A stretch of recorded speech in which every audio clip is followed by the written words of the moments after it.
सभी को नमस्कार। आरडीएक्स नोबल पे आप सभी का स्वागत है। आज के इस वीडियो लेक्चर में हम जानेंगे कि गुप्त ऊष्मा या कहें कि लेटेंट हीट क्या होती है। जैसा कि आप जानते हैं कि सामान्यतः पदार्थ जो है वो तीन अवस्थाओं में पाया जाता है: ठोस अवस्था, द्रव अवस्था और गैसीय अवस्था। जब किसी पदार्थ को ठंडा या गर्म किया जाता है तो एक निश्चित तापमान पे उसकी अवस्था में परिवर्तन होता है। कहें कि जैसे कि ठोस को अगर हम गर्म करेंगे तो एक तापमान ऐसा आएगा जिस पे ये अपनी द्रव अवस्था में परिवर्तित होना शुरू हो जाएगा।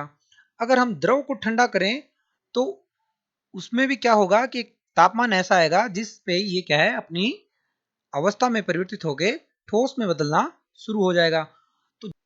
तो जब ये अवस्था परिवर्तन होगा तो ये तापमान जो है वो कांस्टेंट बना रहेगा और इस नियत तापमान पे अवस्था परिवर्तन के लिए जितनी उष्मा की जो आवश्यकता होती है उसे ही क्या कहते हैं, गुप्त उष्मा कहते हैं। जैसे कि कोई पदार्थ जो है वो अगर अपनी ठोस अवस्था में है तो जब हम इसको गर्म करेंगे तो इसके तापमान में धीरे धीरे क्या होगी, वृद्धि होगी। और इस तापमान की वृद्धि से क्या होगा कि इसके जो कण जो हैं, जो सामान्यतः क्या है कि क्लोजली पैक रहते हैं, एक दूसरे से सटे रहते हैं और इनके इनके बीच में जो आकर्षण बल जो रहता है वो क्या रहता है, उच्च कोटि का रहता है। लेकिन जब हम इस ठोस को गर्म करेंगे तो इसके तापमान में वृद्धि होगी और तापमान की वृद्धि से क्या होगा कि ये जो कण जो है इनकी गतिज ऊर्जा में क्या होगा, निरंतर वृद्धि होती चली जाएगी और ये धीरे धीरे क्या है, कंपन करने लगेंगे।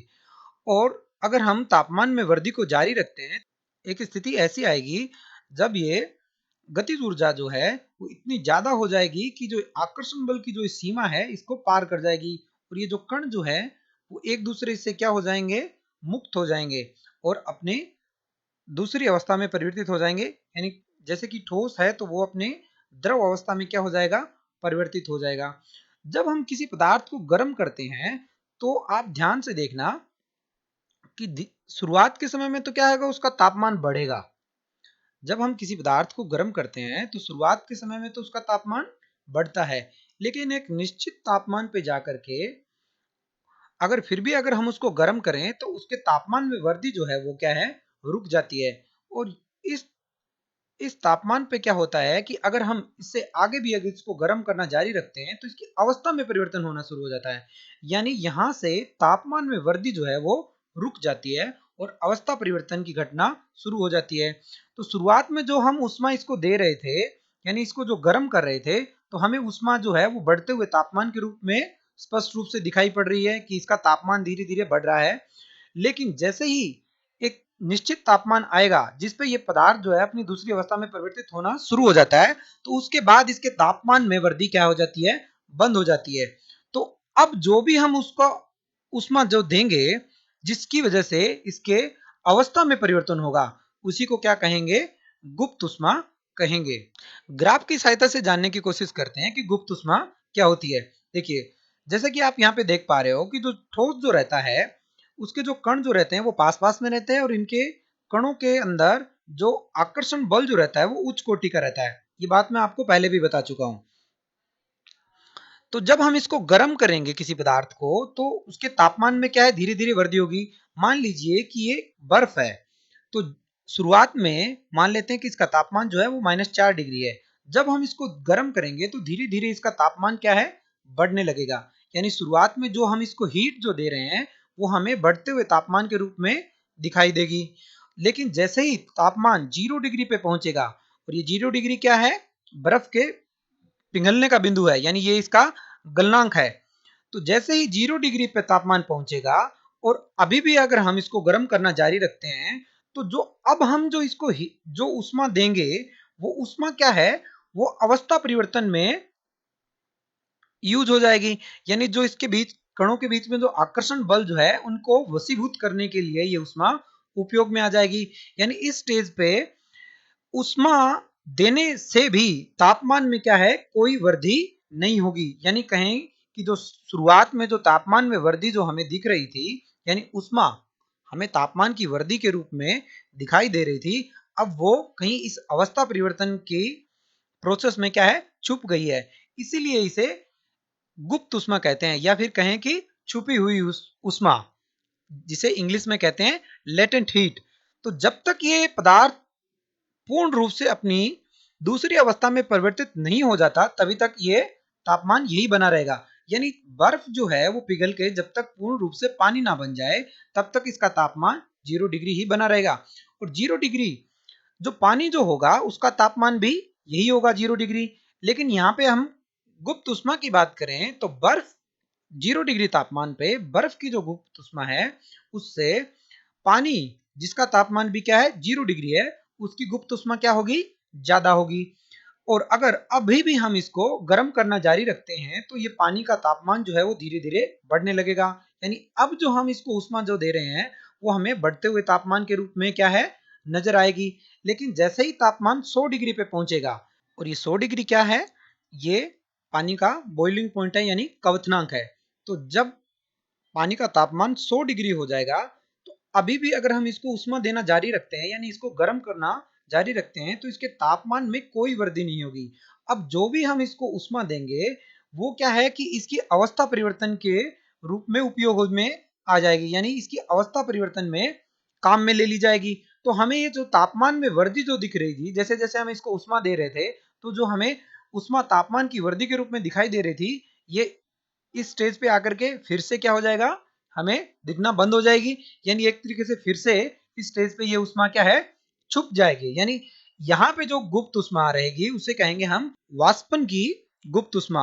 और जो बर्फ से जो पानी बना था यानी ठोस पदार्थ से जो द्रव अवस्था में परिवर्तन की जो अवस्था परिवर्तन है उस समय जो गुप्त उष्मा होती है उसको क्या कहते हैं, गलन की गुप्त उष्मा कहते हैं, यानी लेटेंट हीट ऑफ मेल्टिंग। और इसे क्या कहेंगे, लेटेंट हीट ऑफ वेपोराइजेशन। जब तक ये द्रव अवस्था में जो पानी है वो अपनी पूर्ण रूप से वाष्प अवस्था यानी कहें कि गैसीय अवस्था में ना आ जाए तब तक ये जो तापमान जो है वो यानी 100 डिग्री ही बना रहेगा, यानी कहें कि नियत बना रहेगा यानी कांस्टेंट बना रहेगा, इसमें कोई परिवर्तन नहीं आएगा। अब हम यहाँ पे देखें कि जो 100 डिग्री का जो 100 डिग्री टेम्परेचर का जो पानी है और 100 डिग्री टेम्परेचर की जो भाप है उसकी गुप्त उष्मा की बात करें तो 100 डिग्री टेम्परेचर वाली जो भाप जो है उसकी गुप्त उष्मा रहेगी वो एज कंपेयर टू 100 डिग्री तापमान के पानी से क्या रहेगी, ज्यादा रहेगी। यानी जैसे कि अगर आप कहें अगर हम 100 डिग्री तापमान के पानी को अपने हाथ से छुएं और 100 डिग्री तापमान की ही हम भाप को छुएं तो हमें जो भाप जो होगी उससे ज्यादा जलन महसूस होगी। ऐसा इसलिए होता है क्योंकि 100 डिग्री तापमान की जो भाप रहती है उसके अंदर गुप्त उष्मा जो रहती है वो ज्यादा रहती है एज कंपेयर टू 100 डिग्री तापमान के पानी में। और अगर हम इस भाप को और ज्यादा गर्म करते हैं तो ये अपनी आगे के चल के कौन सी अवस्था में परिवर्तित हो जाती है, प्लाज्मा अवस्था में परिवर्तित हो जाती है। ग्राफ के माध्यम से जाना कि जब हम किसी पदार्थ को गर्म करते हैं तो उसमें क्या क्या चेंजेस आते हैं और गुप्त उष्मा क्या होती है। अब गुप्त उष्मा की हम परिभाषा को देख लेते हैं। यहाँ लिखा हुआ है कि किसी पदार्थ की अवस्था परिवर्तन एक निश्चित ताप पर होती है। जैसे कि अभी आपने पढ़ा कि बर्फ जो है वो निश्चित तापमान पे क्या है, जैसे कि आपको पता है कि बर्फ जो है वो 0 डिग्री सेंटीग्रेड पे पानी में बदलना शुरू हो जाती है, यानी इसका अवस्था परिवर्तन जो है वो निश्चित तापमान पे होता है। तथा अवस्था परिवर्तन के समय तापमान जो है वो नियत बना रहता है, यानी जब तक ये बर्फ पूरी पिघल के पानी ना बन जाए तब तक इसके तापमान में क्या है, कोई वृद्धि नहीं होगी। अतः नियत ताप पर सिर्फ अवस्था परिवर्तन हेतु आवश्यक जो उष्मा की मात्रा जो रहती है उसे क्या कहते हैं, पदार्थ की गुप्त उष्मा कहते हैं। ये दो प्रकार की होती है, गलन की गुप्त उष्मा यानी जब बर्फ से पानी बन रहा होता है उस समय की गुप्त उष्मा, और वाष्पन की गुप्त उष्मा यानी जब द्रव अपनी वाष्प अवस्था में आ रहा होता है उस समय की गुप्त उष्मा। देखिए गलन की गुप्त उष्मा क्या होती है, नियत ताप पर किसी पदार्थ को ठोस अवस्था से द्रव अवस्था में परिवर्तन करने हेतु आवश्यक उष्मा की जो मात्रा होती है उसे पदार्थ की क्या है, गलन की गुप्त उष्मा कहते हैं।